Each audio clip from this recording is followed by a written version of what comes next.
신과 함께 천사 에너지 받으시고 건강 에너지 받으세요. right now. 국가에 돈이 없는 게 아니라 도둑놈이 많은 것이다. 허경영은 도둑놈을 잡아 대한민국을 청소합니다. 네, 안녕하세요. 블루넌입니다. 네, 여러분, 국민의힘에서 윤석열이 대선 후보자로 당선이 됐죠. 근데 허경영을 지지하시는 분들은 이미 한 달 전에 윤석열이 나온다라는 걸 알고 있었어요. 야당 후보로 될 것 같아요. 야당 후보는 지금으로 봐서는 지금으로 봐서는 모든 기운이 예. 윤석열한테로 기울어 있죠. 아, 또 하나는 얼마 며칠 있으면 윤석열 후보의 부인이 구속될 거예요. 그럴 거 아닙니까? 구속이 되면은 윤석열의 인기는 더 올라가요. 구속되면 더 올라간다. 더 올라가죠. 왜냐하면 반발심이 생기니까. 박해를 당하니까. 그러면은 이게 어떤 현상이 오냐면은 이재명과 윤석열의 지지율은 5대5가 됩니다. 만약 그렇다면. 5대5가 되겠죠. 거기에 캐스팅 보드는 허경영이가 지고 있어요. 그렇지 않습니까? 허경영이가 표를 얼마 얻느냐가 이제 중요한 거지. 그때까지만 해도 거의 홍준표, 무야홍이 거의 유력했을 때예요. 여러분들도 다 홍준표가 될 거라고 생각을 했었잖아요. 근데 허경영은 이미 윤석열을 알려주셨고, 여기서 여러분들 자꾸 잘 모르시는 게 있는데 이 표정 있죠? 이 표정은 뭐냐면요, 내가 너네들을 다 갖고 논다. 이게 안 보여요, 여러분 눈에는? 자신감이에요, 여러분들. 이 웃음은 지금 자신감을 표현하고 있는 거예요. 자, 일단은 윤석열이 됐죠. 자, 윤석열은 신인의 웃음. 토론 때 잘못했던 게 뭐냐면, 그 안에 누굽니까? 모든 복이 다 들어있어. 그렇게 홍준표 웃을 있죠? 때는 어린애같이 웃어야 돼. 홍준표랑 알았지? 뭐라고 그랬습니까? 이상 야릇하게 웃으면 안 돼. 대립을 잃었고요. 그 다음에 누굽니까? 원희룡 있죠?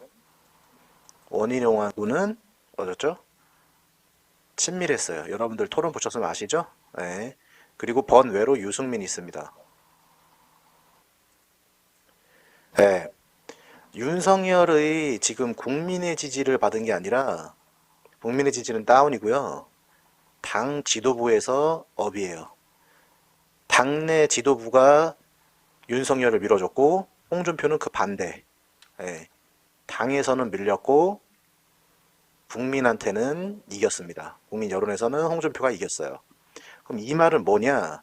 자, 윤석열은 홍준표랑 대립관계였기 때문에 이 국민이 홍준표를 지지했던 국민은 절대로 윤석열을 지지하지 않습니다. 그럼 이 표, 일단 이 표를 아시고요. 원희룡은 3%대가 나왔어요. 그리고 유승민은 7%대가 나왔고, 그리고 홍준표가 41%대가 나왔고, 그리고 윤석열은 몇 프로대가 나왔습니까? 47%대가 나왔어요. 자, 이렇게 봤을 때 원희룡의 프로테이지를 조심해야 돼. 저게 자기들 당원들의 그 숫자가 얼마 안 되는 그 숫자의 프로테이지야.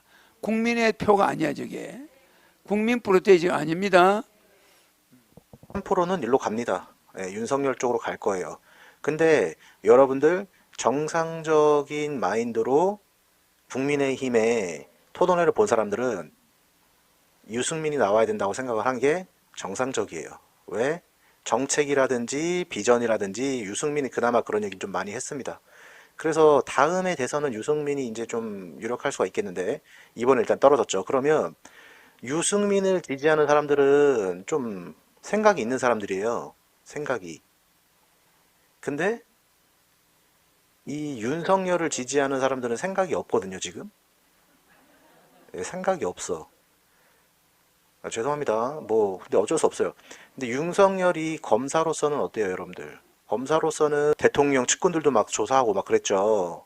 그렇기 때문에 뭐 검사 측면에서는 정의감 있게 잘했다라고 생각을 합니다. 근데 대통령으로서 하면 안 돼요. 이 사람은 서민적인 삶을 살아본 적이 없던 사람이기 때문에 서민의 삶 자체를 이해를 못합니다. 그런 거를 토론회에서 여러분들 많이 보셨잖아요.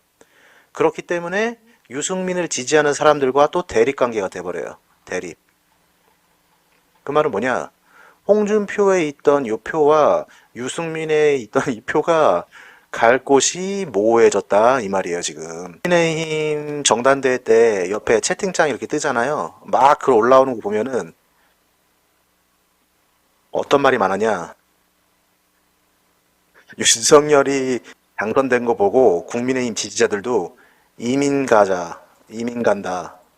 아니면 이재명, 차라리 윤석열이 되면 이재명 뽑는다. 아니면 허경영이 낫다. 이런 여론들이 막 생기고 있습니다. 네.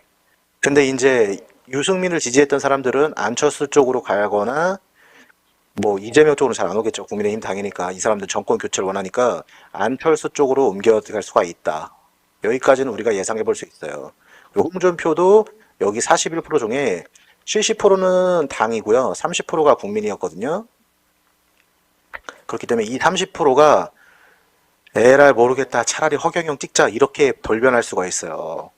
그러면 지지도가 허경영 이제 우리가 대선 토론에 참여하려면 5% 이상인데 제가 예상할 때 앞으로 11월 말에서 12월 초에 허경영 지지도가 5에서 10%대 나오지 않을까 싶어요. 그래서 결국에는 TV 토론에 참석하게 있게 된다.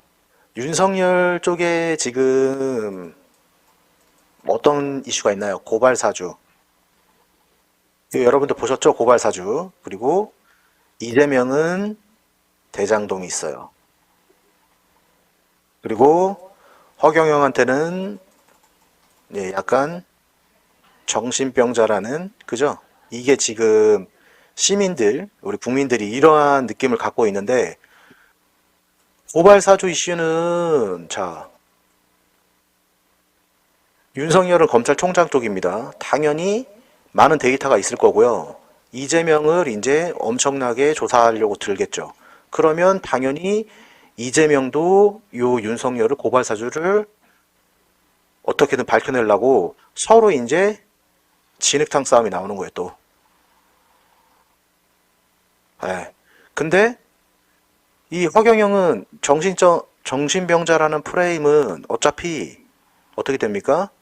사람들이 진실을 알게 되면 어떻게 됩니까? 천재였구나.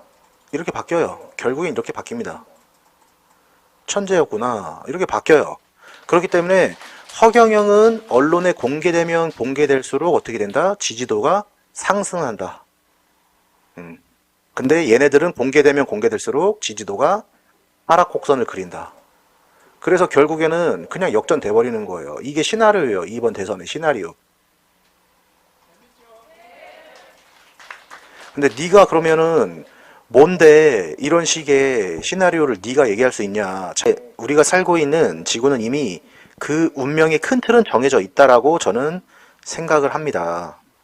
정말 중요한 인물들이 나오는 거는 정해져 있다라고 저는 블루너는 봅니다.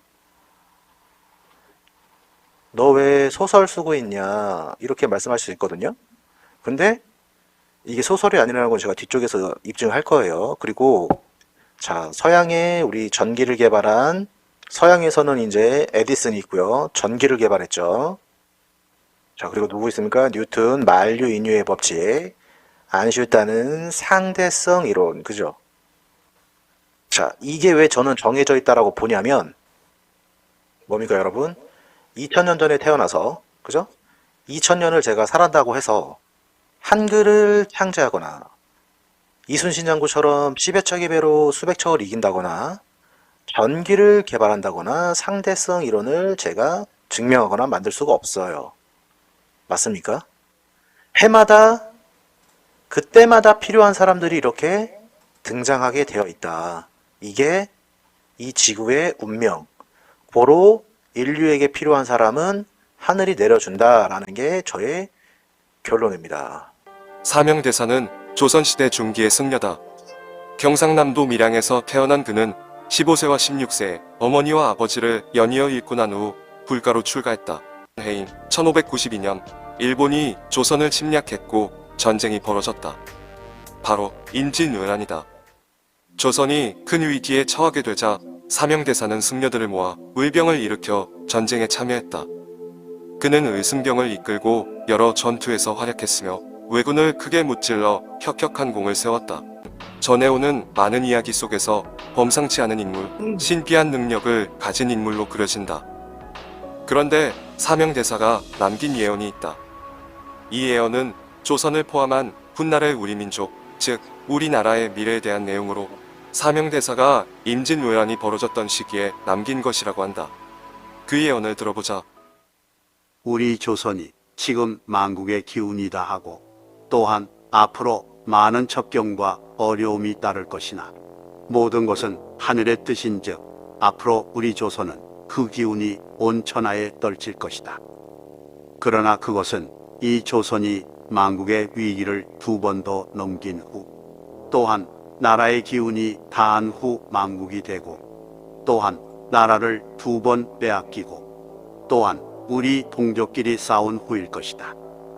하지만 그 이후 이 땅의 주인이 될 만한 자 그들은 이 나라를 지배할 것인즉 우리 민족과 나라의 운은 400년 뒤부터 트일 것이나 이상하거나 그 이후가 보이지 않으니 의 만국의 위기는 정묘호란과 병자호란을 의미하는 것으로 해석한다. 그 후 나라의 기운이 다해 만국이 된다고 했는데 그 말처럼 조선 왕조는 끝나고 말았다.